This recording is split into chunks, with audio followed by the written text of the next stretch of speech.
Bem-vindos ao nosso Pode Sim. Eu sou o Carlos Luiz e estamos aqui vamos lá? Eurider, Sinassar, Ruth. Rui.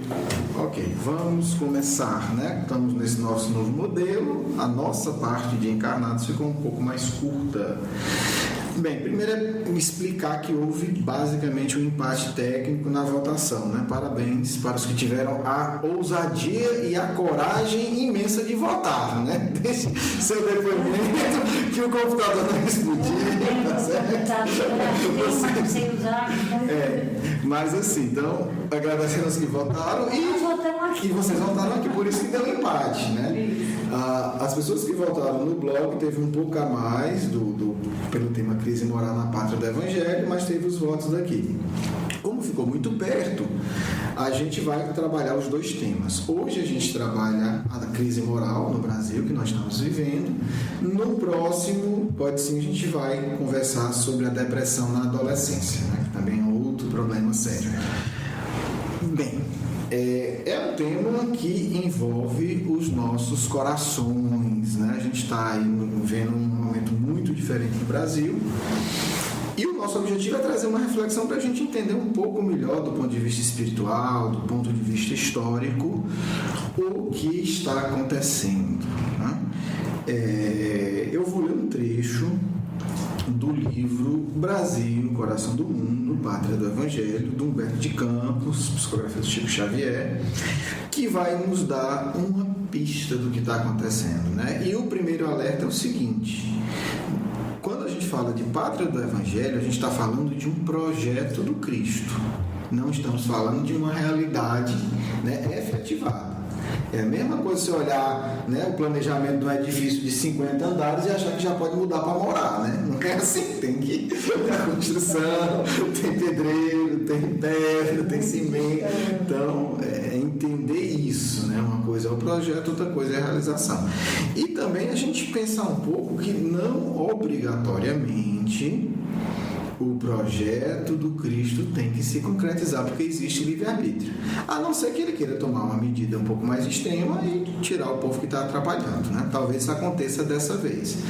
Porque a gente, por exemplo, o Cristo ele tem um projeto dos muitos, né? Dos poucos que a gente conhece, em relação ao povo judeu, por exemplo. O povo judeu foi durante 2-3 milênios preparados para recebê-lo, e a ideia era que o povo judeu entendesse a mensagem dele e fosse o grande canal.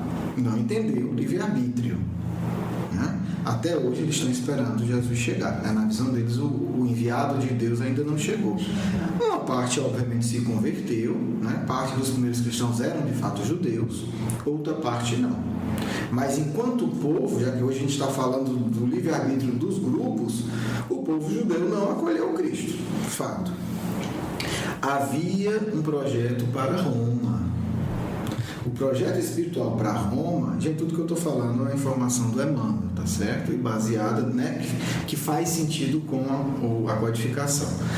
Havia um projeto para Roma. Roma dominou o mundo conhecido, não foi para ser a melhor, mas era um poder de levar justiça e educação.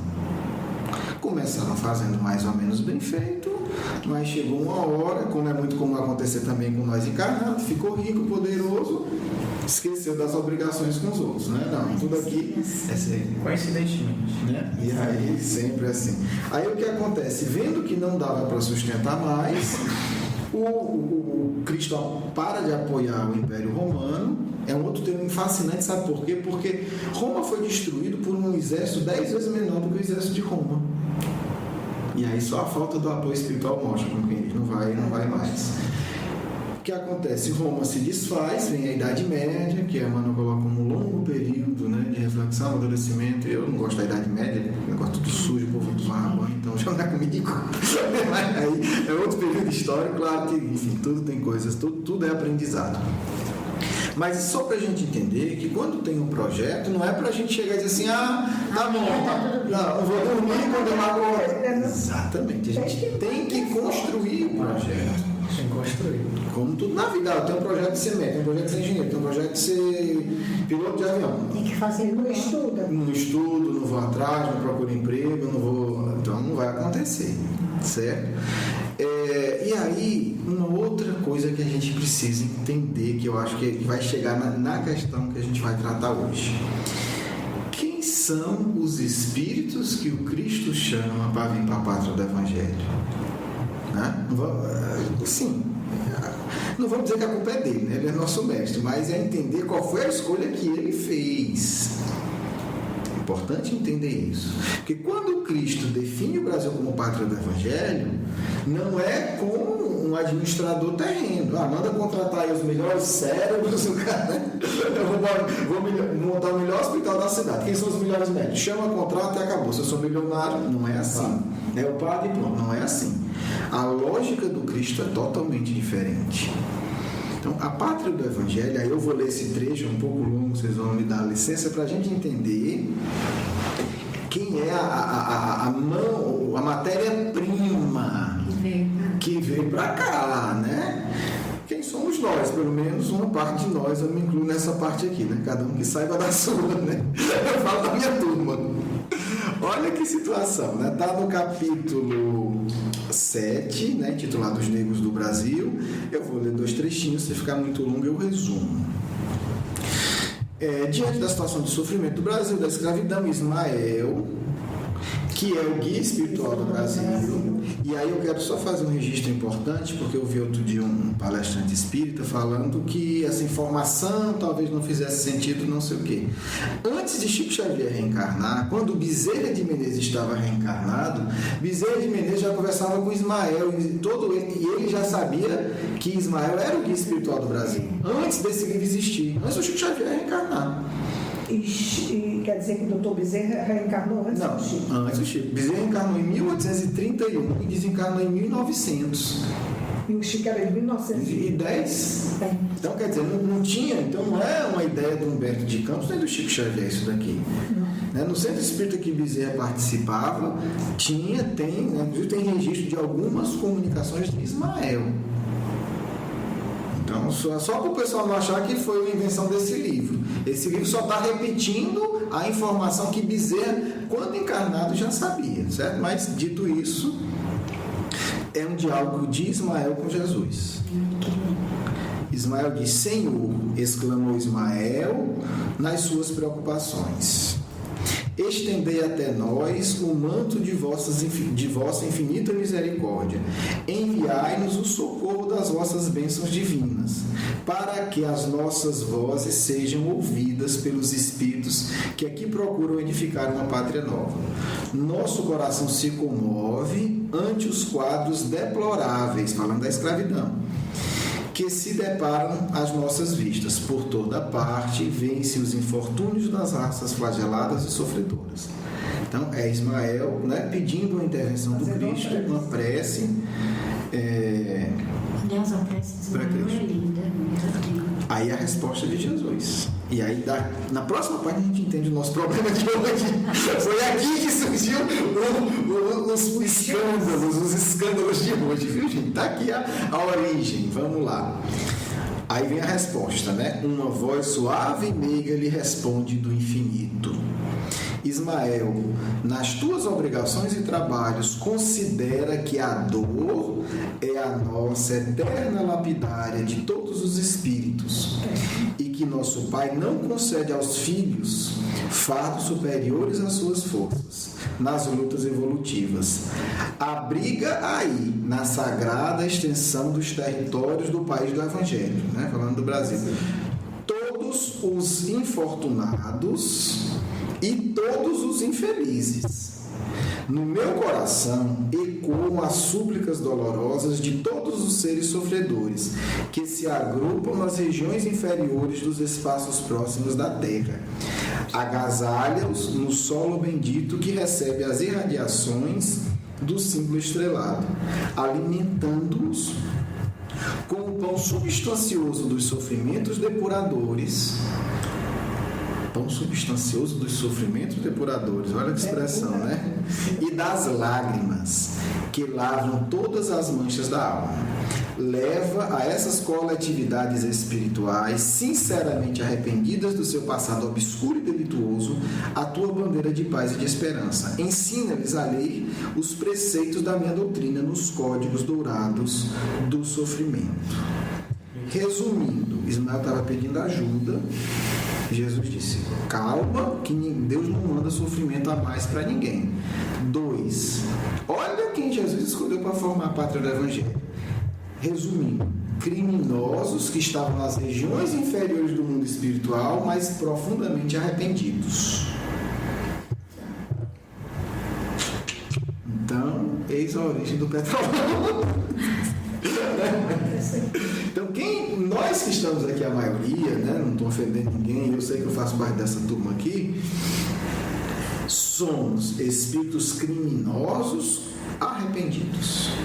Jesus não convocou, por isso que eu usei o exemplo do hospital, né, os melhores, não, convoca aí só espírito bonito, só espírito redimido, manda chamar anjo, arcanjo, bezerro de Menezes vai ser o menos evoluído do país. Não foi assim, né? Não foi assim. Jesus manda Ismael acolher no Brasil esses criminosos, né, que estão nas coletividades espirituais e arrependidos. Só para a gente concluir, depois a gente vai. Tá ficando claro, né? Agora tá ficando claro. Vamos lá. Mas não diz que a gente veio dos cruzados também? Também, mas é criminoso, né? Estamos outros, né? Ismael sente luzes compassivas envolvendo e tal, e aí assim, vou pular aqui um pouquinho para a gente, né, poder comentar também. O emissário do Senhor vai nas regiões inferiores. Aí tá aqui, pronto, você falou, vou ler só com a informação que você disse, não foi combinado, gente. Ismael sente, vou ler na sequência, então, as luzes compassivas e misericórdias que lhe visitavam o coração, e parte com os seus companheiros em busca dos planos da erraticidade mais próximos da terra, né? Aí se encontram antigos batalhadores das cruzadas, senhores feudais da Idade Média, padres e inquisidores, espíritos rebeldes e só nata, gente. Espíritos rebeldes e revoltados, perdidos nos caminhos cheios da treva das suas consciências. O emissário do Senhor desdobra nessas grutas do sofrimento a bandeira da luz, e como uma estrela d'alva assinalando o fim da profunda noite. Olha Ismael falando pra gente, né? Quem é exceção, quem for hoje aí me perdoe, né? Tô falando aqui da gente, aqui por aqui. Irmãos, exorta ele comovido. Até ao coração do Divino Mestre chegaram os vossos apelos de socorro espiritual. Da sua esfera de brandos, né, arrebóis cristalinos, ordena a sua misericórdia, a misericórdia de Jesus, que as vossas lágrimas sejam enxugadas para sempre. Mas o para sempre não é paz de imagem, né? É o caminho da redenção. Um ensejo novo de trabalho se apresenta para a redenção de vossas almas, desviadas nos desfiladeiros do remorso e do crime. Há uma terra nova, porque esse povo, a gente que estava lá, estava no desespero, não sabia de Brasil, não estava no plano espiritual nas trevas, né? Crimes pesados, arrependimento profundo. Então ele vai dizer, olha, há uma terra nova, né, lá no plano físico, onde Jesus implantará o seu evangelho de caridade, de perdão e de amor indefiníveis. Nos séculos futuros, essa pátria generosa será a terra da promissão para todos os infelizes. Dos seus celeiros inesgotáveis sairá o pão da luz para todas as almas. Mas preciso se faz nos voltemos para o seu solo virgem e exuberante, que está no começo da história, né? A construir-lhes as bases com os nossos sacrifícios e devotamentos. Ali encontrareis nos carreiros aspérrimos da dor que depura e santifica. Os carreiros aspérrimos da dor. Áspero, né? Aspérrimos, super áspero. Isso. Da dor que depura e santifica. A porta estreita para o céu de que nos fala Jesus nas suas lições divinas. Aprendereis no livro dos padecimentos salvadores a gravar na consciência os sagrados parágrafos da virtude e do amor, na epopeia da luz e da solidariedade, na expiação e no sofrimento. Tá bom, né? Não vou ler mais, não. Tá bom. Quem quiser. Brasil seja o quê? Então, assim. Essa turma que vem. Então vamos entender, o Brasil é um projeto que começa, claro, né, Jesus não desampara, vem missionários em todas as áreas, mas a maioria somos espíritos, né? Cruzados, inquisidores, né? Senhor da Idade Média que abusaram do poder, tudo que eu li aqui da Inquisição. Dizem que o povo que veio de Portugal tudo era barra pesada. Pois é, não, e Jesus mandou pegar o pior, porque esses nós que ele mandou pegar lá embaixo nas grutas eram espíritos que estavam desencarnados. Então é entender que o projeto do Cristo é o quê? É criar a pátria do Evangelho a partir de dos grandes criminosos que começaram a se arrepender. Então o que acontece é isso, a gente reencarna. Muitos se arrependem e vão ali fazendo o seu sacrifício imenso, porque é muita dor, não é coisa fácil.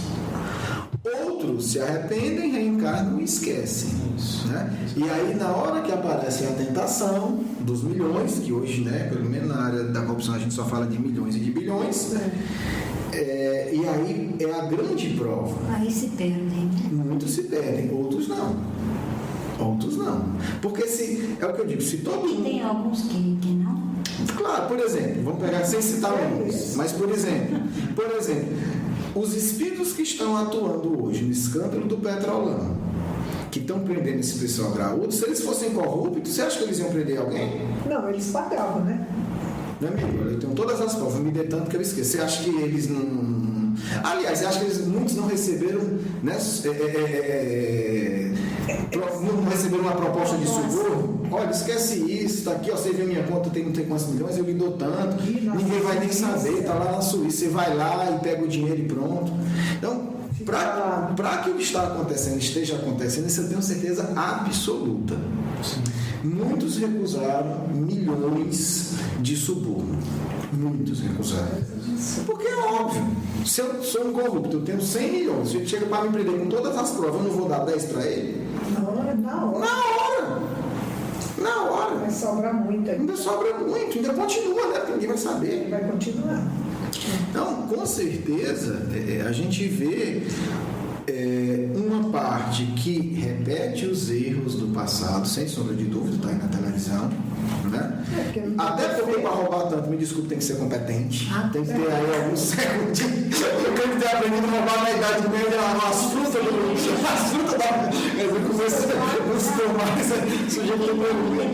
Porque não é uma coisa simples, eu não entendo assim, da parte da técnica, mas quando a gente vê a reportagem, depoimento, a gente vê que não é coisa de um bobo, é uma coisa sofisticada, tem conhecimento técnico. Já desisti de entender. Pois é, é complicado. Né? Então, tem inteligência. Então, assim, são espíritos que isso a gente não pode negar, são inteligentes. Só que agora apareceu gente mais inteligente. Só que agora apareceram mais inteligente e honesto. Eu vi um depoimento de um desses advogados aí do povo dos maiores, ele disse o seguinte: eu não entendo como é que esse pessoal do Ministério Público está sempre um passo à frente da gente. Porque obviamente eles já ficam tentando esconder tudo, né? É bastante que você vai fazer uma conta. O que esse povo pergunta para você, se você quiser financiar, é tanta. E esses ladrõezinhos aí nos três fazem tudo, mexem nas contas, fazem tudo. Então, o que acontece? Está em a origem, né? Então, a proposta da pátria do Evangelho é essa: é pegar espíritos criminosos, arrependidos e dar para eles uma chance. Exato. E aí eles vão fazer. Se eles vão fazer por merecer, já. Na verdade, a questão é: se nós brasileiros vamos querer tornar a pátria do Evangelho uma realidade ou não, Já é. aí é o livre-arbítrio. Aí cada um tem que fazer seu É o livre-arbítrio, exatamente. E, obviamente, tem uma hora de avaliação. Eu acredito, aí é só uma opinião, mas, enfim, baseado, que não irá acontecer com o Brasil, né, com o projeto da Pátria do Evangelho, o que aconteceu com Roma, o que aconteceu com... Se Deus quiser. Mas por quê? Porque, segundo aí, Kardec fala isso, Xavier fala isso, vários outros amigos espirituais falam isso. Chegou o momento da renovação planetária. Então, os espíritos que agora não quiserem, Os tempos estão chegando. acabou, não reencarna mais. Né? Então, aí muda, porque também vai ficar só realmente quem quer muito, ou pelo menos quem fez um esforço sincero. Né? Não é que vai todo mundo, cometeu erro de novo. Aí cada caso é um caso. Alguns casos pode ser dado mais uma encarnação, difícil, obviamente. Ou outros casos não. Né? Então, tem espíritos hoje, a gente já recebeu alguns na mediúnica, acho que uns 6 meses atrás, que simplesmente não reencarna mais na Terra. Não reencarna mais. Acabou. Não, claro, vai para outro mundo. Já teve a chance. Igual capel. Exatamente, igual nós, né? Igual nós de novo, né? De capel. Claro, se tiver algum anjo que esteja reencarnado na Terra, ignore, mas o resto aqui. Igual capel, ó, gente. O planeta chegou uma hora que tem que entrar num determinado patamar. Então, não chegou, você vai ter que ir para outro lugar. Aí vai começar. No curso, né, que a gente depois vai falar dele, a gente está fazendo justamente um estudo desse período, a gente vai falar sobre isso, que vieram os espíritos de capela. Assim, a história é belíssima, muito legal, mas se alguém quer um conselho, que eu não gosto de dar muito, mas esse eu dou, ficar na Terra é bem melhor. Porque, gente, o mundo primitivo, você começa a ler... Ai, deve ser terrível. Piolho é normal, piolho no corpo. Piolho, doença de pele é normal, né? É normal, porque você vive, no primeiro você não tem nem casa, você vive, é como bicho, né? Um bicho é no mato.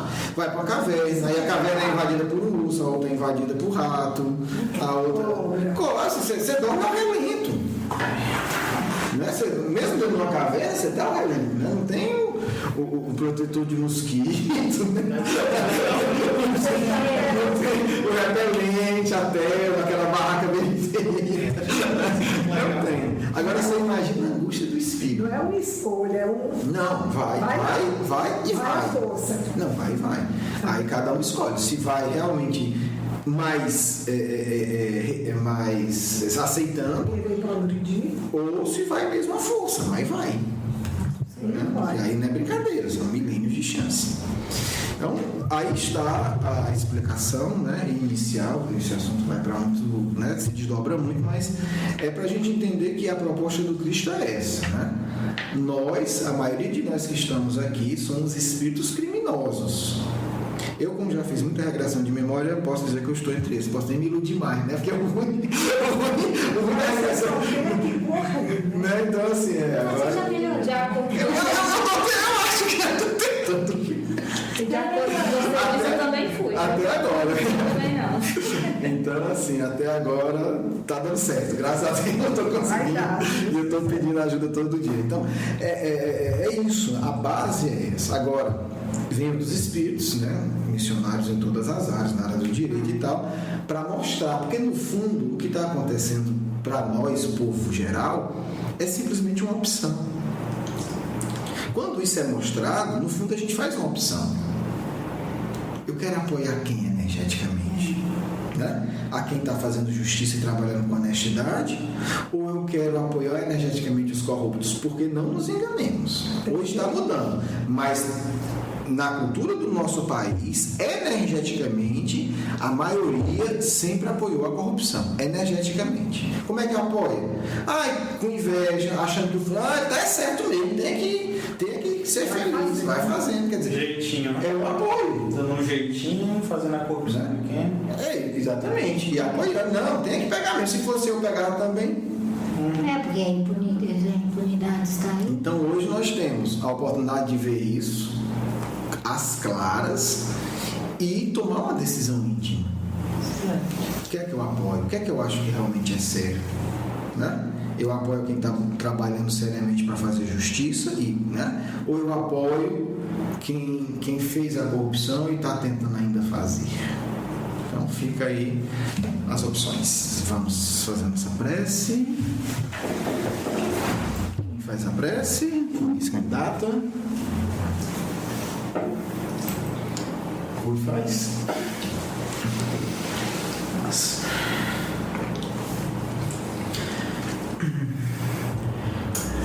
Gostaria de pedir nesse momento, que possamos, sobre a luz divina, entender um pouco mais do momento que estamos passando, que possamos receber mensagens que possam clarear um pouco mais o nosso ouvir e que assim tenhamos um caminho mais glorioso a seguir daqui para frente. Que assim seja. Que a paz do Cristo toque os nossos corações, insuflando a devoção e a coragem ante os testemunhos e as provas da vida, colocando-nos à disposição para as questões relativas ao tema estudado hoje.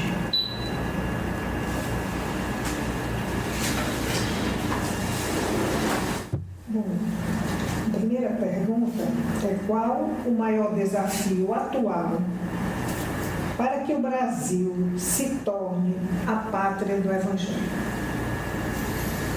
Precisamos, acima de tudo, de um número suficiente de indivíduos que decidam de maneira radical, íntima e profunda se tornar cristão em todos os momentos da vida.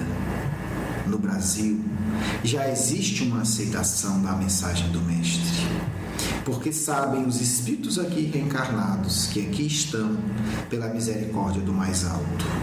Contudo, necessário ainda se faz dar o passo seguinte: tornar-se cristão no dia a dia. Porque se busca ainda o Cristo em todas as religiões, apenas como o consolo e o amparo para as suas próprias dores. Mas é necessário que os espíritos reencarnados no Brasil entendam: indispensável tornar o Cristo o companheiro de cada dia. Quando espíritas, evangélicos e católicos se dispuserem a entender isso e a viver com o Cristo a cada dia, tornarem-se amigo do Cristo, dialogando com Ele: Senhor, é correto tal atitude? O que o teu coração me diz sobre tal ou qual postura? O que fazer, Mestre amado, ante essa dor? Quando o brasileiro aprender a conviver diariamente com o Mestre em seu coração, estará solidificada a pátria do Evangelho. Por isso insuflamos, em particular, mas também em geral, aos espíritas e a todos, a esse desafio: convocai o Mestre para viver convosco em cada dia, sem esconder-lhe as vossas limitações e erros, pois foi o próprio Mestre que ordenou a Ismael vos buscar nas regiões de depravação e de sofrimento moral, e vos patenteou o reencarne na bela pátria do Evangelho. Não tenhais vergonha do Mestre. Ele conhece as vossas feridas, mas podres e doentes, e vos ama. Portanto, chamai-o. E quando esse chamado for feito a cada dia, aí sim estaremos aptos a concretizar plenamente o projeto da pátria do Evangelho. Este, portanto, é o desafio do século: trazer o Cristo para o convívio diário no coração de cada cristão.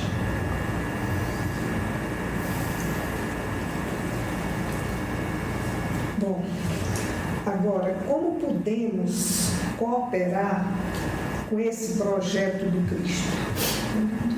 Primeiro, vivenciando o vosso dia a dia com o Cristo.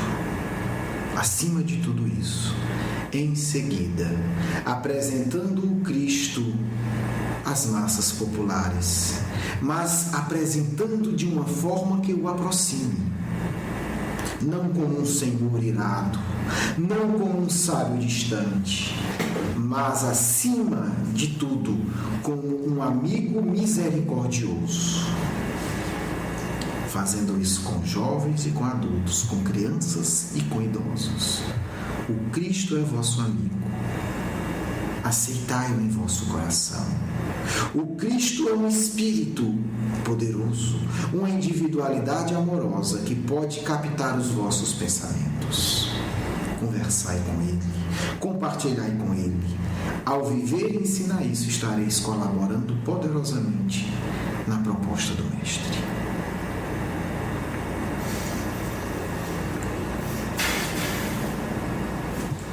O que significará para o Brasil ser a pátria do Evangelho? Significará, minha amiga, a concretização do amor de Deus no mundo físico. Significará o fruto de milênios e milênios de sacrifício do nosso Mestre e de outros milhares de espíritos abnegados.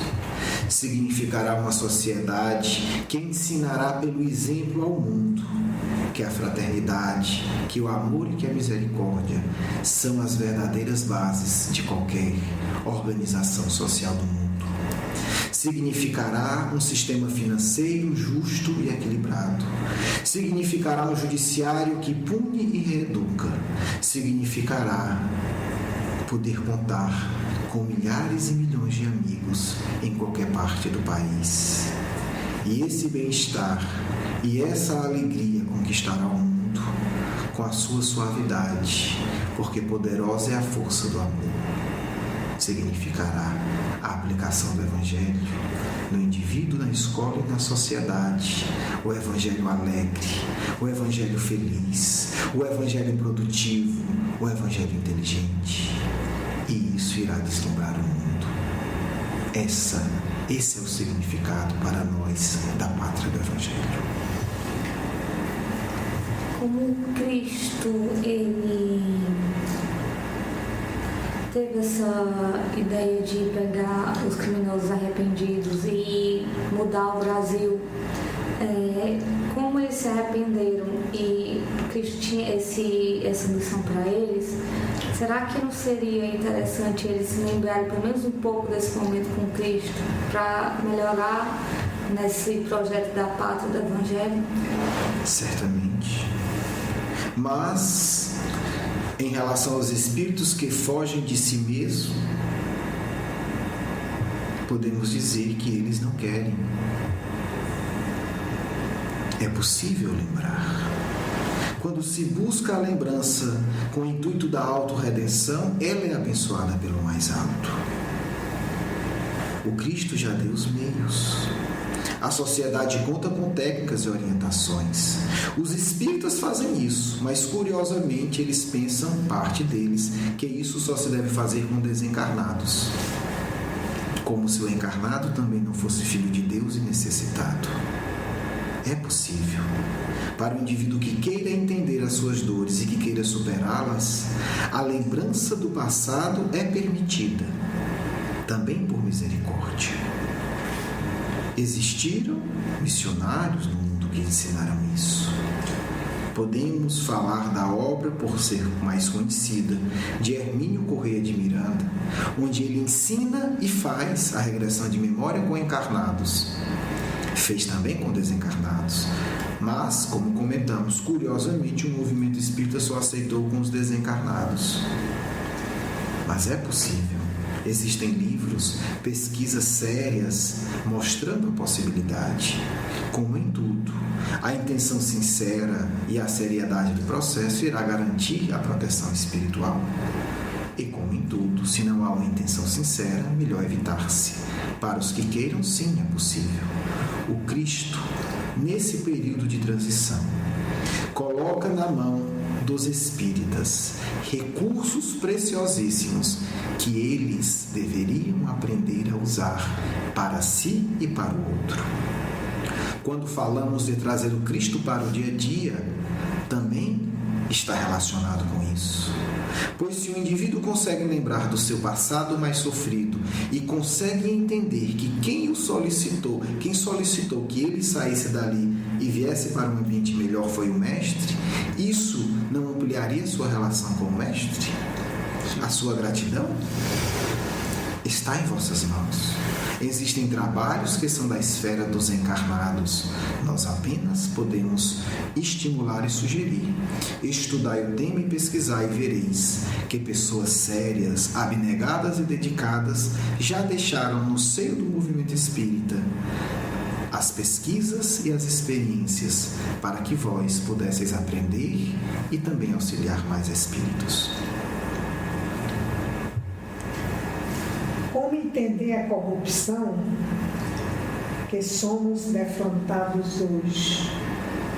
Existe uma pressão profunda no psiquismo da coletividade brasileira. O espírito, quando é criminoso e se arrepende, ele terá que fazer uma opção radical. Ele não conseguirá ter uma vida simples e normal, digamos assim, porque a sua consciência o cobra muito. Ou ele terá uma vida verdadeiramente abnegada ou voltará para o crime. Para que não estranheis a minha afirmativa, irei dar o exemplo de Paulo de Tarso. Grande criminoso, matou, ordenou prisões e em nome dele fizeram muitas torturas. Ele se arrepende, ele encontra o Cristo. Ele poderia dali em diante ter uma vida regular e normal? Não. Por que não? Porque a sua consciência, a consciência dele não o deixaria. Se ele quisesse simplesmente voltar da estrada de Damasco para o templo e ter uma vida sem atacar os cristãos, ele afundaria no crime de maneira mais dolorosa. Assim acontece com o Brasil, com parte desses espíritos. Possuem uma consciência que os cobra, que os perturba. E eles possuem duas opções apenas. A vida abnegada para o bem coletivo, pois os seus crimes foram coletivos. Ou retornar à vida do crime, para aplacar transitoriamente a consciência, com a ajuda da ganância, dos tóxicos e etc. Porque vocês acham que o primeiro grande apóstolo a ser mostrado para a pátria do Evangelho foi Paulo de Tarso? Acaso um sorteio tolo ou fruto de pesquisas profundas do Espírito Emmanuel? Porque Paulo de Tarso representa a coletividade brasileira. Criminosos que encontraram com Cristo. Eis a postura da nação pátria do Evangelho. Paulo deu um exemplo. Caberá a cada um seguir ou não, segundo a sua vontade.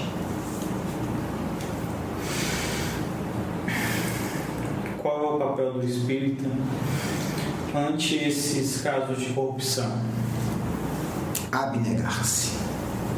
A única resposta para o verdadeiro cristão ante uma calamidade é abnegar-se. O que eu preciso fazer mais para que a pátria do Evangelho se aperfeiçoe? O que eu preciso fazer mais no meu dia a dia para que as vibrações da corrupção diminuam? Porque o espírita precisa usar o seu conhecimento para aperfeiçoar a coletividade brasileira. Preciso orar mais, preciso me conhecer mais. Que elementos de desonestidade existem em meu coração que, de uma maneira ou de outra, criam um clima adequado para a corrupção. Posso falar disso porque, como espírita, sabeis que existe uma realidade energética que estimula determinados tipos de comportamento. Num ambiente saturado de energias pacíficas é mais difícil ser agressivo. Em um ambiente saturado de energias honestas é mais difícil ser corrupto. O que eu posso fazer para criar energias de mais honestidade? Ser uma pessoa mais honesta? Em que aspectos? Em relação a que eu posso ser mais honesto? Mas falamos isso com uma busca profunda e não com uma atitude externa. Sou honesto comigo? Admito, se for o caso, que é da grande maioria, um criminoso do passado. Como um criminoso do passado, o que estou fazendo para me redimir? Tendo uma vida normal? Ou estou tendo uma vida abnegada pela coletividade brasileira? Portanto, meu amigo, apenas a abnegação sincera poderá anular essas vibrações de estímulo à corrupção. E não duvideis, é uma ajuda imensa que cada espírita pode dar. E qual o maior desafio dessa nova geração da Pátria do Evangelho?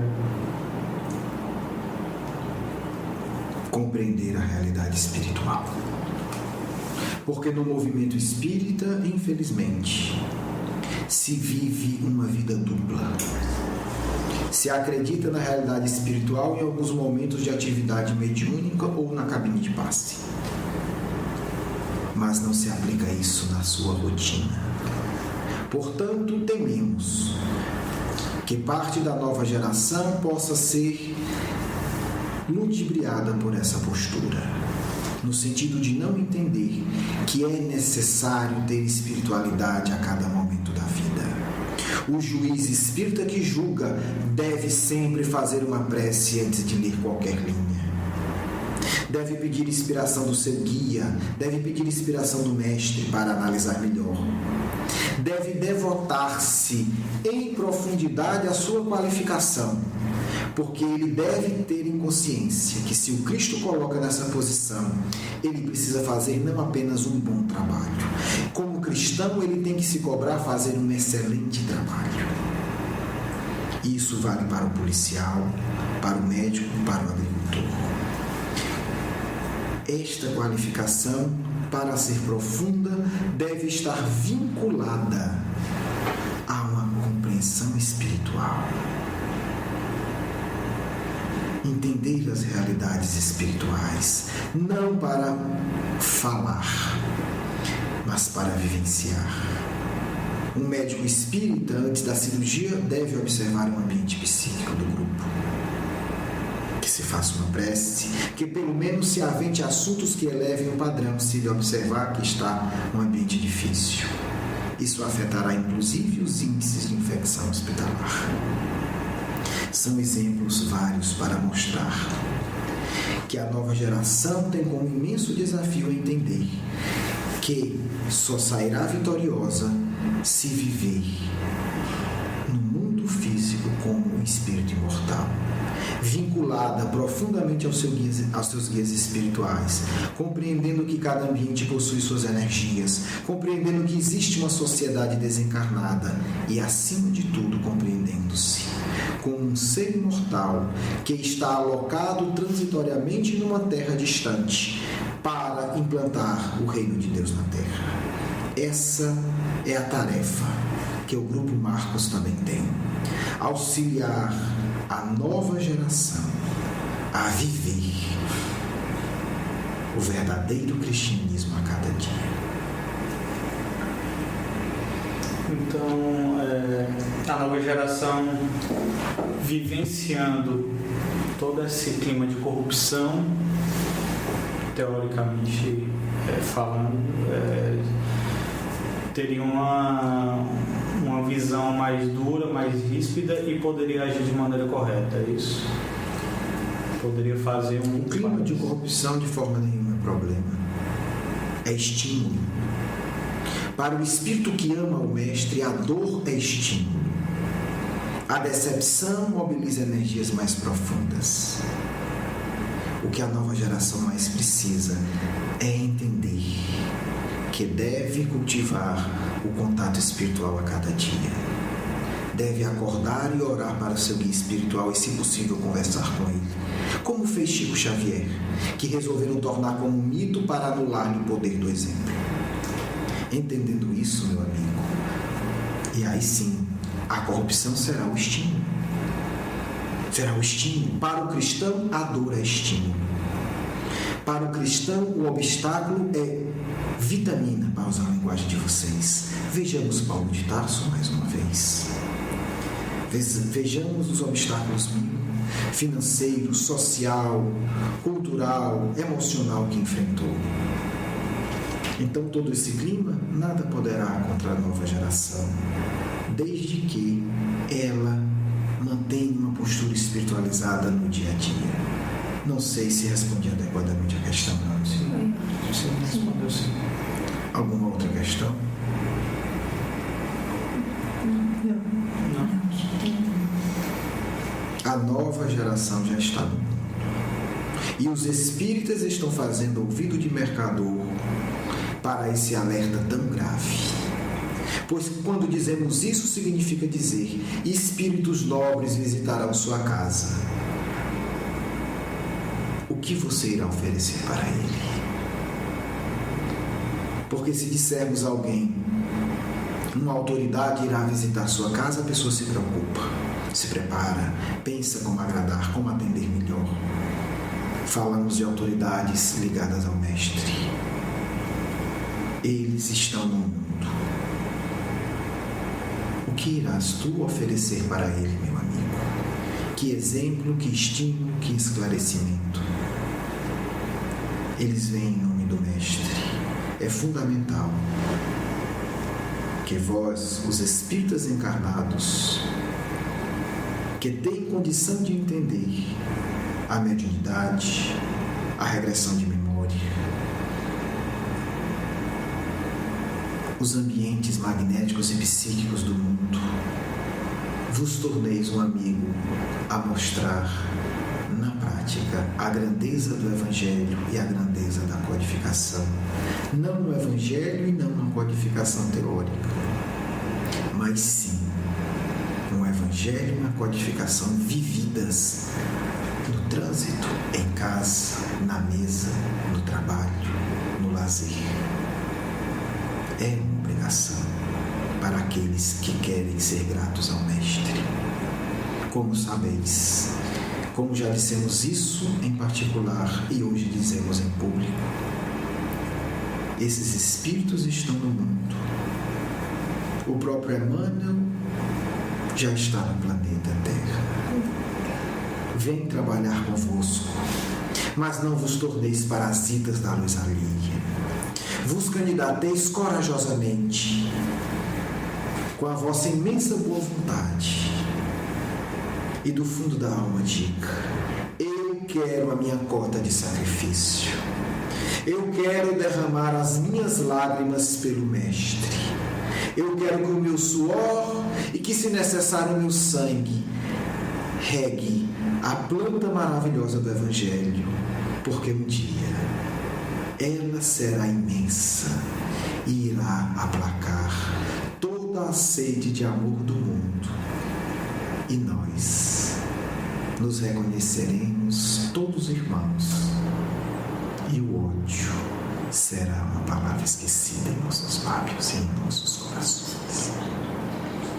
Paz do vosso irmão e amigo de Evangelho, Caimar Júnior.